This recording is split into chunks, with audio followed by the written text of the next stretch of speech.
Have you ever walked up to someone, started a conversation, and then realized with that sinking feeling that you have absolutely no idea what their name is? Or even worse, have you ever looked someone straight in the eye, someone you've met before, and felt like you were staring at a complete stranger? It's so embarrassing. It feels like a social failure. You start to worry that you're being rude, or that your brain just isn't working correctly. But the truth is, forgetting a face or a name isn't usually about being forgetful. It's actually a deep, neurological phenomenon that reveals how your brain prioritizes the world around you. So today, let's explore the real psychology of people who can't remember faces or names.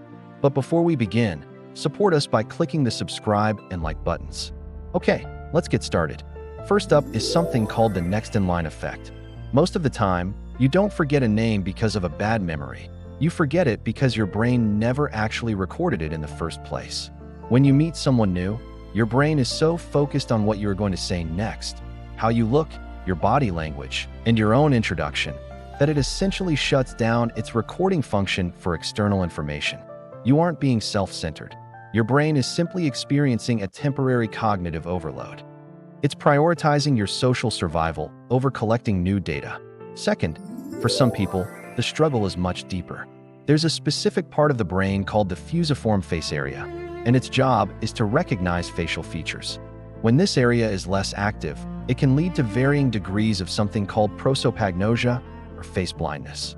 While most of us see a face as a single, recognizable map, people with this trait see faces as a collection of individual parts, eyes, a nose, a mouth, that don't always click together into a familiar image.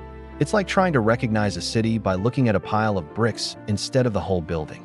Third is the balance between social interest and abstract interest. Psychology suggests that our brains are incredibly efficient at deleting what they consider low-value data.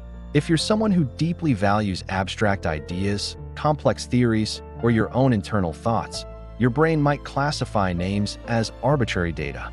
Think about it. A name like John doesn't tell your brain anything about a person's soul, their character, or their ideas. Because the name carries no emotional weight or conceptual meaning, your brain just discards it to save space for things it deems more important. Fourth is a famous psychological concept called the Baker paradox. It's a great way to understand this. If I tell you a man is a baker, you're very likely to remember it. Why? Because your brain immediately associates that word with smells, textures, and the image of a kitchen. It creates a rich mental picture. But if I tell you his name is Mr. Baker, it's much harder to remember. One is a story, the other is just a label. Names are labels, while traits, professions, and feelings are stories. People who struggle with names often have brains that are wired for stories. They remember how you made them feel, what you believe in, and the details of your life's journey. But they lose that meaningless label attached to it all. So, if you're someone who constantly forgets names, stop apologizing for it. It doesn't mean you don't care. In fact, it often means your brain is looking past the superficial labels and focusing on the deeper substance of the person right in front of you. You aren't failing at memory. You are simply filtering the world differently. Next time you forget a name, just be honest about it. You could say something like, "I'm so sorry. I'm much better with stories than I am with names. Could you remind me?" Most people would rather be truly seen for who they are than simply labeled by what they recalled. If this video made you feel a little less alone in your forgetfulness, hit that like button. And tell us in the comments, do you struggle more with faces or names? We'd love to hear your experiences. See you next video.